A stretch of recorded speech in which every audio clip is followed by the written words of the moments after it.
الاهلي بيتعاقد مع وسام ابو علي الجديد. ده لسان حال الجمهور على كل مواقع التواصل الاجتماعي بعد ما ظهر اسم محمد محمود.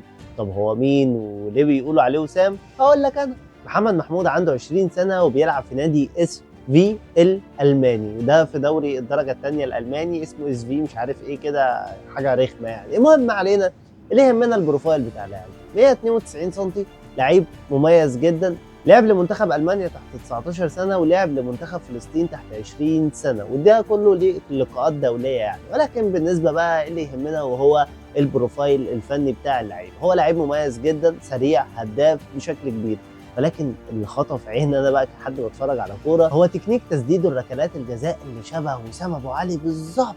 حتى تحركاته في الملعب، حتى وقفته، حتى استلامه وتسلمه للكره شبه وسام ابو علي تيبيكال. هو وسام ابو علي بالظبط. فلو الاهلي يخلص فيه فدي صفقه مميزه جدا، وخصوصا ان عنده 20 سنه. كمان بتتكلم عن لعيب متاسس بره زيه زي وسام، فانت هتستفاد منه زي ما استفدت من وسام. فيا ترى بقى الاهلي هينجح فعلا يخلص فيه ولا زوبعه في فنجال زي كل اللي بيحصل؟